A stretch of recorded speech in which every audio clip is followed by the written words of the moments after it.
చంద్రసేను నాకు శరీరం నుంచి దొబ్బి కింద పడేసి అందులో కూర్చోవాలి. దానికోసం అన్ని రకాల ప్రయత్నాలు చేసిండు. ఇంట్లో అమ్మతో చెప్పించండు, భార్యతో చెప్పించండు, చుట్టాలతో చెప్పించండు, తనకి ఎన్ని చెప్పించినా ఇది జరుగుతలేదు.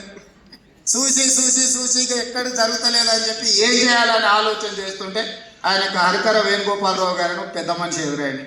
అయ్యగారు ఎట్లా మరి నా కోరిక నెరవేర్తలేదు, ఏం చేయాలంటే ఇట్లయితే కుదరదాయా, నువ్వు జర గట్టిగా తపస్సు చెయ్యి, తపస్సు చేస్తే దేవుడు ప్రత్యక్షం అవుతాడు, ఇక నువ్వు దేవుని కోరుకుంటే మాత్రం నెరవేరేటట్టు ఉంది అని. సరే మంచిదని ఎక్కుతే ఆదిలాబాద్లో 1000 ఊడల మర్రి కనిపించింది. ఇది అయితే బాగుంటుంది తపస్సు అని. రామసేనుడు పోయి 1000 ఊడల మర్రి కింద కూర్చొని ఇక కఠోరమైన తపస్సు తంత్రాలన్నీ చదువుతుంటే ఇక మొత్తం త్రిలింగ దేశంలో ఉన్న అందరికీ నిద్రలేని పరిస్థితులు వచ్చినాయి.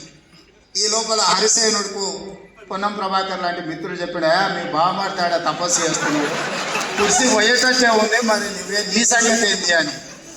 అమ్మ ఇదేదో ప్రమాదానికి వచ్చేటట్టున్నా ఆయన కూడా ఆడుకోండి, ఏం చేస్తుండో బామారిది చూద్దామని చెట్టు కింద బామారిది మర్రి చెట్టు కింద కూర్చొని కఠోరమైన తపస్సు చేస్తున్నాడు. బావ తెలియకల్లోడు దేవుడు అనేటోడు పైనుంచే కిందికి వస్తాడు కదా ప్రత్యక్షమైతే అని మరిసెట్ ఎక్కి మరిసెట్ మీద కూర్చొని ఆయన కూడా తపస్సు కూర్చున్నాడు. వస్తా వస్తా ఫస్ట్ నా దగ్గరికి వస్తాడు కదా, మనమే ముందుగా దేవునితో మాట్లాడదామని నిజంగానే మరిసెట్ ఎక్కి కూర్చొని ఆయన కూడా ఇక కఠోరమైన తపస్సులు ఆయన భాగస్వామి అండి. ఇక దేవుడికి కూడా నిద్ర భంగం కలిగి ఇలా సంగతి ఏంటో చూద్దామని రానే వచ్చింది. వచ్చేటప్పుడే మధ్యలో హరిసేనుడు కల్పించుడు, ఏం భక్త చాలా తపస్సు చేస్తున్నావు, ఏంది నీ కోరిక? హరిసేనుడికి అనుమానం వచ్చింది, నేను ఏం కోరిన కింద వాడు బామ్మది ఇంకేం కోరుకుంటాడో తెలియదు, ఈ సంగతి చెప్తున్నాని.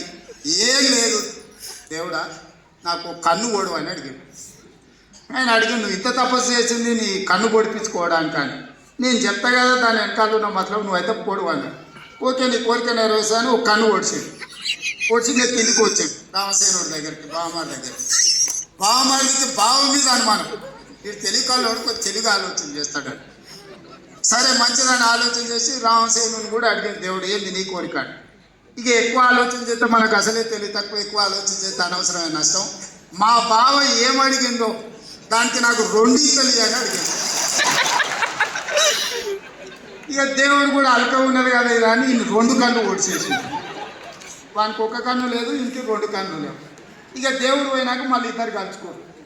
అరే పరిస్థితి ఏంది, ఇట్లా అయిపోయా, ఇట్లయితే ఎట్లయితుంది, మరి ఎట్లా బతుకుదాం, మరి ఇట్లా కుదిరేటట్లేరు, ఇట్లా మనం పని చేసుకునే పరిస్థితి చేయి దాటిపోయింది. అప్పుడు ఇద్దరు కలిసి ఒక ఆలోచనకొని మళ్ళీ పెద్ద మనిషిని కలిసి రాయా, మా పరిస్థితి వానికి 1 లేదు, నాకు 2 లేవు, మా ఇద్దరు పరిస్థితి ఏంది, ఓ పని చేయండి, శుక్రవారం నాడు మక్కా మసీద్ పోండి, శనివారం నాడు బిర్లా టెంపుల్ పోండి, ఆదివారం నాడు మెదక్ చర్చ్ దగ్గర పోండి, ఆడ మెట్ల మీద కూర్చుంటే వచ్చేటోడు పోయేటోడు ఏదో ఒకటి ఇస్తాడు.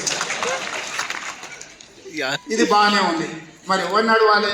బాగా తెలియకల్లోడు కదా, అరే నీకు 2 లేవు, నువ్వు నడవలేవు, నువ్వు నన్ను నీ భుజాల మీద ఎక్కువ, నేను దారి చూపిస్తుంటా, ఇక నువ్వు నడుచుకుంటావా అని చెప్పి బామాతి భుజాల మీద ఎక్కి ఇప్పుడు మక్కా మసీదు, శుక్రవారం శనివారం బిర్లా టెంపుల్, ఆదివారం మెదక్ చర్చ్ దగ్గర, రేపో మాపో పొన్నం గారు జూబ్లీ హిల్స్ కూడా వస్తారు, ఎందుకంటే ఆడ ఎన్నికలు ఉన్నాయి, నువ్వు జర జాగ్రత్తగా ఉండాలి వీళ్ళ పట్ల. సో ఇది గతంలో వాళ్ళకు వాళ్ళే ఇవాళ పేపర్లలో టీవీలలో మేము చెప్పుడు ఇచ్చిపెట్టండి, కుటుంబ సభ్యులే చెప్తున్నారు ఏం జరిగిందో, ఏ రకంగా దోపిడీ జరిగిందో, ఏ రకంగా అవినీతికి పాల్పడ్డారో, ఏ రకంగా కుటుంబ